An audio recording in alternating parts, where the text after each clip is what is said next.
Big breaking news చూస్తున్నాం. ఇక మాజీ మేయర్ ధర్మపురి సంజయ్ కాంగ్రెస్ పార్టీకి గుడ్ బై చెప్పబోతున్నట్టు తెలుస్తుంది.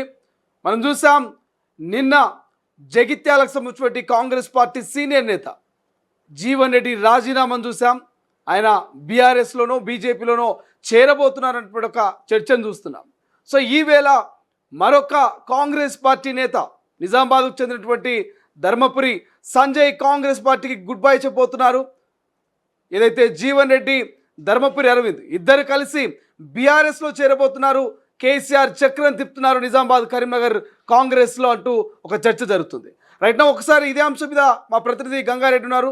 మరింత సమాచారం తెలుసుకునే ప్రయత్నం చేద్దాం. సో గంగారెడ్డి, నిజామాబాద్ కరీంనగర్ సంబంధించి కాంగ్రెస్ నేతలు ఒక్కొక్కరుగా పార్టీని విడబోతున్నట్టుగా తెలుస్తోంది. ఇక కేసీఆర్ వెనుకుండి చక్రం తిప్పుతున్నారు. ఇక జీవన్ రెడ్డి సభలో మరికొంతమంది కాంగ్రెస్ నేతలు రాజీనామా చేసి బీఆర్ఎస్లో చేరబోతున్నట్టు ఒక చర్చ జరుగుతుంది. ఇందులో ఎంతవరకు వాస్తవం ఉంది? మీ దగ్గర ఉన్నటువంటి సమాచారం ఏంటి? కాంగ్రెస్ పార్టీకి షాక్ ఇవ్వనున్నట్టు తెలిసింది. ఎందుకంటే ఇటీవల కాలంలో సీనియర్ నేతలు కూడా కాంగ్రెస్ పార్టీకి షాక్ ఇస్తున్న పరిస్థితి. అటు కరీంనగర్ లో జగిత్యాల జిల్లాకు సంబంధించిన జీవన్ రెడ్డితో పాటు ఇటు నిజామాబాద్ జిల్లా మాజీ మేయర్ సంజయ్ కూడా కాంగ్రెస్ పార్టీకి రాజీనామా చేసే ఆలోచనలు ఉన్నట్టు తెలుస్తుంది. మొత్తానికి వెనుక నుండి మాజీ సీఎం కేసీఆర్ చక్రం తిప్పుతున్న పరిస్థితులు కూడా చెప్పుకుంటున్నారు ఈ అసంతృప్తి నేతలందరిలో. మరికొంతమంది కాంగ్రెస్ పార్టీకి సంబంధించిన సీనియర్ నేతలు కూడా రాజీనామా చేసి జీవన్ రెడ్డి బాటలో నడిచే అవకాశం ఉన్నట్టు తెలుస్తుంది.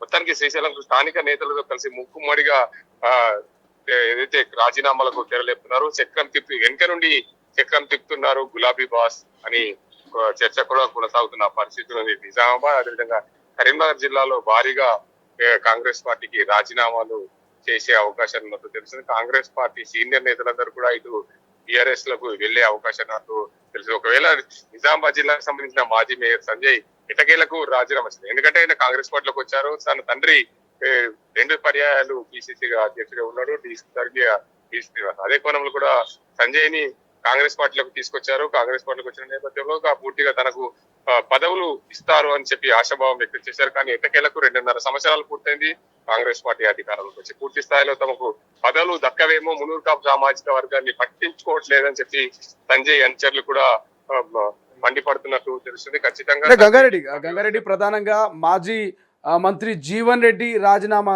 టైంలో మనం చూసాము కాంగ్రెస్ పార్టీ సీనియర్ నేతలతో కూడా క్యూ కట్టారు. జగిత్యాలకు జీవన్ రెడ్డి క్యూ కట్టి ఆయన ఆపే ప్రయత్నం చేశారు. పార్టీలోనే కంటిన్యూ అవ్వాలంటూ కూడా ఆయన రిక్వెస్ట్ చేశారు. కానీ ఇప్పుడు ధర్మపురి సంజయ్ విషయంలో పార్టీ ఎటువంటి నిర్ణయం తీసుకునే అవకాశం ఉంది? సంజయ్ని ఓదార్చడమో లేకపోతే ఆయనను ఆపే ప్రయత్నం జరుగుతూ ఉన్నాయా? అటువంటి మూమెంట్స్ కనిపిస్తూ ఉన్నాయా నిజామాబాద్లో? ప్రధానంగా చూసుకోవచ్చు, నిజామాబాద్ జిల్లాలో ఏదైతే నిజామాబాద్ జిల్లాకు సంబంధించిన పిసిసి అధ్యక్షుడు మహేష్ కుమార్ గౌడ్ ఉన్నాడు. జగిత్యాల జీవన్ రెడ్డి సీనియర్ కాంగ్రెస్ పార్టీ నాయకుడు కాబట్టి ఆయనని బుజ్జగించే ప్రయత్నాలు అయితే చేశారు. కాంగ్రెస్ పార్టీ సీనియర్ అందరూ కూడా మాజీ మంత్రి జీవన్ రెడ్డి ఇంటికి వెళ్ళిన పరిస్థితి, చివరికి పిసిసి అధ్యక్షుడు కూడా వెళ్ళిన పరిస్థితులు మనం చూసాం. కానీ నిజామాబాద్ జిల్లాకు సంబంధించిన మాజీ మేయర్ సంజయ్ ఇంటికి అయితే ఇప్పటికీ ఎవరు వచ్చే అవకాశాలు అయితే లేవు. ఎందుకంటే ఆయన మొన్ననే కాంగ్రెస్ పార్టీలోకి వచ్చారు. గతంలో వాళ్ళ నాన్న ఉన్నప్పుడు కాంగ్రెస్ పార్టీ ఉన్నారు. టి శ్రీనివాస్ పార్టీ మారినప్పుడు ఆయన వెంట టిఆర్ఎస్ పార్టీలోకి వెళ్ళారు. కాంగ్రెస్ పార్టీ రాష్ట్రంలో అధికారులకు వస్తుందన్న సమయంలో ఎన్నికల మూమెంట్ లో కాంగ్రెస్ పార్టీలోకి వచ్చారు సంజయ్.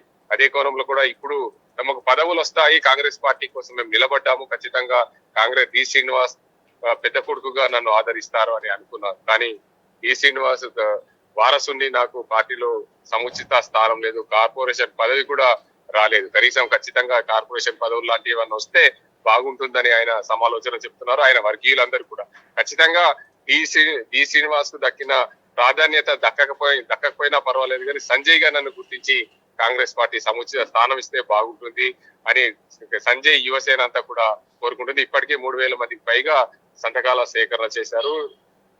ఏఐసిసి అధిష్టాన్ని ఒప్పించే ప్రయత్నం అయితే చేస్తున్నారు సంజయ్ వర్గీయులందరూ కూడా. కానీ ఖచ్చితంగా సంజయ్ నేను ఎలాగైనా రాజీనామా చేస్తాను, బీఆర్ఎస్ పార్టీలోకి చేరుతాను, మాజీ మంత్రి జీవన్ రెడ్డి వెంట నడుస్తాను అన్నట్లు తెలుస్తుంది. శ్రీశైలం అంటే ఓవరాల్గా అంటే కరీంనగర్ కావచ్చు, నిజామాబాద్ కావచ్చు, ఈ 2 జిల్లాలకు సంబంధించి గంగారెడ్డి సో ప్రధానంగా బీజేపీ తన మార్కును చూపిస్తూ ఉంది, ఎప్పటికప్పుడు తన బలాన్ని పెంచుకుంటున్నది. సో ఈ టైంలో బీఆర్ఎస్లోకి జీవన్ రెడ్డి, సంజయ్ లాంటి నేతలు కనుక వెళ్తే నిజంగా భవిష్యత్తులో బీజేపీని ఎదుర్కొనే అవకాశం ఉందా? అక్కడ జెండా పాతే ప్రాధాన్యత కనిపిస్తుందా బీఆర్ఎస్ది? గత 10 ఏళ్లుగా తెలంగాణ రాష్ట్రం ఏర్పడిన తర్వాత 2 జిల్లాల్లో కూడా బీఆర్ఎస్ పార్టీ ఆధిపత్యం కొనసాగింది. కానీ ఈ మొన్న జరిగిన ఎన్నికల్లో కాంగ్రెస్ పార్టీకి పోటీగా బీజేపీ పార్టీ వచ్చింది. BJP Nizamabad MP, Karimnagar MP ఖచ్చితంగా గెలుచుకున్న పరిస్థితులు మనం చూసాం. ఆ బీజేపీని అనగదొక్కాలని ప్రయత్నమే చేస్తున్నాయి ప్రధానంగా ఇటు కాంగ్రెస్ పార్టీ, అటు బీఆర్ఎస్ పార్టీలు కూడా. అదే కోణంలో కూడా జీవన్ రెడ్డిని బీఆర్ఎస్ పార్టీలో చేర్చుకునే ప్రయత్నం అయితే చేస్తున్నారు. బీఆర్ఎస్ పార్టీ గులాబీ బాస్ నేత ఇప్పటికే చక్రం తిప్పుతున్నారు. అందుకే అదే కోణంలో కూడా సంజయ్ ని బీఆర్ఎస్ పార్టీలో చేర్చుకుంటే బీజేపీ ఎంతో కొంత చెక్ పెట్టచ్చు అనే ఆలోచనలో ఉన్నట్లు తెలుస్తుంది గులాబీ boss. Right, thank you Gangareddy, thank you for update. ఇది ఓవరాల్ గా గులాబీ బాస్ ఇక నిజామాబాద్, కరీంనగర్ జిల్లాలో చక్రం తిప్పేందుకు వ్యూహాలు రచిస్తున్నట్టు తెలుస్తుంది. ప్రధానంగా సో ధర్మపురి సంజయ్, అదేవిధంగా మాజీ మంత్రి సో జగిత్యాలకు సంబంధించినటువంటి నేత జీవన్ రెడ్డి, ఇద్దరిని కలుపుకొని ముందుకు వెళ్తే సో ఇంకా మిగతా నేతలు కూడా కాంగ్రెస్ని వీడి కారును ఎక్కే అవకాశం ఉంది. సో ఈ నేపథ్యంలో అక్కడ బీజేపీ బలంగా అవుతుంది. ఆ బీజేపీని చెక్ పెట్టాలంటే అక్కడటువంటి సీనియర్ నేతల్ని, అదేవిధంగా పలుకుపడినటువంటి నాయకుల్ని పక్కా వ్యూహంలో భాగంగానే ఇక చక్రం తిప్పుతూ కేసీఆర్ తన గులాబీ గూటికి తెచ్చుకునే ప్రయత్నం చేస్తున్నట్టు కొత్త వార్తా కథనాలు అయితే చక్కర్లు కొడతా ఉన్నాయి. బట్ ఏదేమైనప్పటికీ తెలంగాణ కాంగ్రెస్ పార్టీకి అయితే ఇది మరొక షాకింగ్ న్యూస్ అని చెప్పుకోవచ్చు. నిజామాబాద్ మాజీ మేయర్, సీనియర్ నేత డి శ్రీనివాస్ తనయుడు ధర్మపురి సంజయ్ పార్టీకి రాజీనామా చేసేందుకు సిద్ధమవుతున్నట్టు తెలుస్తుంది. పార్టీ కోసం ఎంత కష్టపడినా తగిన గుర్తింపు లభించకపోవడం అనేటువంటి ఆవేదనతో ఈయన ఈ నిర్ణయానికి వచ్చినట్టు తెలుస్తుంది. ఇక పార్టీలో చాలా కాలంగా యాక్టివ్గా ఉంటున్న సరైనటువంటి ప్రాధాన్యత ఇవ్వడం లేదంటూ ఆయన అసంతృప్తితో ఉన్నట్టుగా సమాచారం.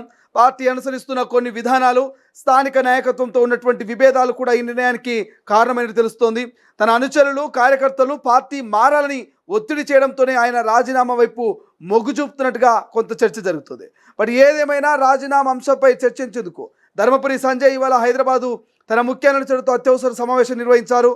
ఈ భేటీ తర్వాత ఆయన తన రాజీనామా లేఖను అధిష్టానానికి పంపే అవకాశం ఉంది. ఎంపీ ధర్మపురి అరవింద్ సోదరుడు కావడంతో ఈ పరిణామం నిజామాబాద్ రాజకీయాల్లో పెను సంచలనంగా మారింది.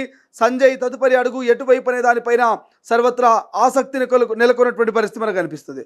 బట్ ఏదేమైనప్పటికీ సంజయ్ ఖచ్చితంగా జీవన్ రెడ్డి బాటలో నడిచే అవకాశం ఉంది. గులాబీ గూటికి చేరుకునే ఛాన్స్ ఉందంటూ కొంత చర్చ జరుగుతుంది. బట్ వెయిట్ అండ్ సీ ఏం జరగబోతుందో చూడాలి. జీవన్ రెడ్డి, ఇప్పుడు ధర్మపురి సంజయ్ వరుసగా కరీంనగర్, నిజామాబాద్కు సంబంధించిన కాంగ్రెస్ నేతల రాజీనామాతో సో మరి ఏం చేయబోతుంది కాంగ్రెస్?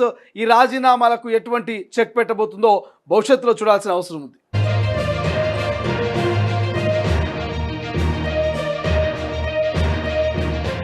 అసలైన తొలి వెలుగు. ఫాలో వాట్సాప్ @తొలి వెలుగు official.